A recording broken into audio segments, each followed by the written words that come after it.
So full arch, digital workflow. So we talked about the PMR. That was just the analog. We're going to take that analog and go into the digital world with it. Even if your lab, so your lab is probably going to be the one that's designing the actual hybrid design. A lot of the lab, so the lab that we use a lot, they're fully capable of doing the digital design. I've got some other names of guys that are just do design if anybody needs that. You can pay them just to do literally just the design of hybrids. But how do we get this data into the digital world? So I wanted to show this scan and this example to show intraoral scanning and versus desktop scanning versus photogrammetry. And this is a really good example because this is a mirror of the soft tissue with an intraoral scanner. And then the implant positioning was actually taken, I believe, probably with photogrammetry or a desktop scanner. But look at how the multi-unit analogs start to change position as you go across. So let's just assume this one is lined up here. As we go across, okay, it's close. Okay, now you start to see this. As you go across here, you see more, and all of a sudden you're not even close over here. So what this is true implant positions lined up against an intraoral scan of those multi-units in the mouth. This is why we cannot use an intraoral scanner to scan implants in the mouth.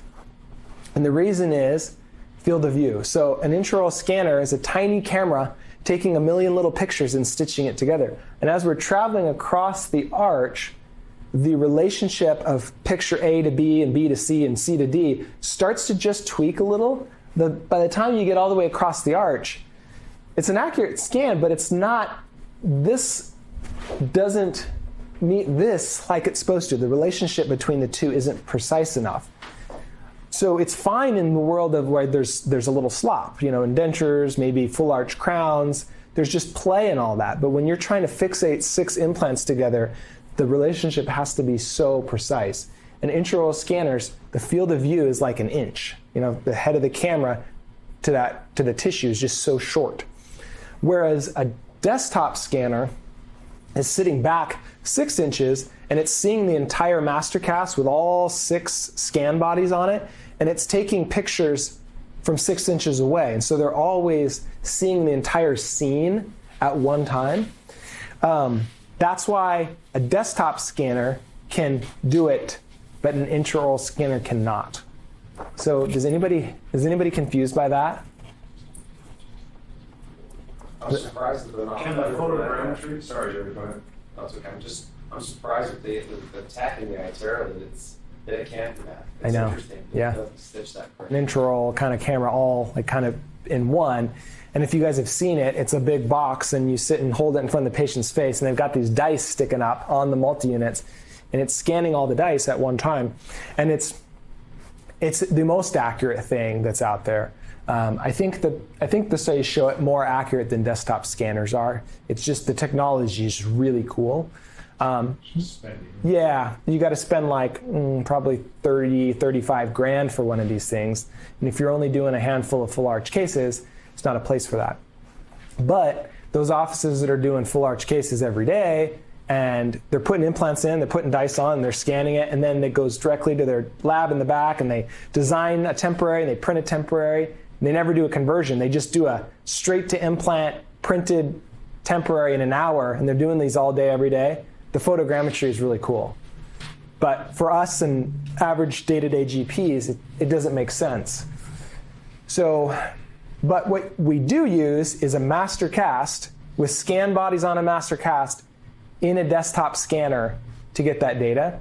And you guys don't have to do that portion, because that's what your labs do. So when you send them a master cast, they put scan bodies on it, they put it in the box scanner, and it gives them the digital data to build this stuff. So you don't have to have a desktop scanner, but that's what your lab's using, and that's what's accurate. And this is like when you do that photogrammetry, they're getting the implant heads, but they can't see the soft tissue, right? You're just getting the dice, which tells you where the head of each implant is. they still have to take an intraoral scanner and go back and get this soft tissue scan, and then they just match them up. So that's what this person did right here. The yellow, or the green, is the photogrammetry data, and then the yellow was the intraoral scanner. And then they matched it up close, right? You can see how it's still not perfect, but good enough for the soft tissue. So, questions on that?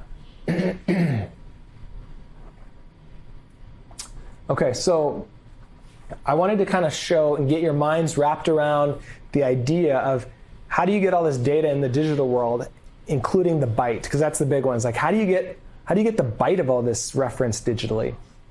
And so here's kind of picture number one. Those master casts that we saw poured up, those are scan bodies that are just on the master cast. So this scan was just 2 master casts with scan bodies. This scan was those temporaries on the master cast. There's your stone cast, there's your patient's temporaries on there. And so you have that data with the stone bases, and you can kind of see, once they're all stitched up and you kind of turn off the temporaries, you can see where those scan bodies are within the restoration.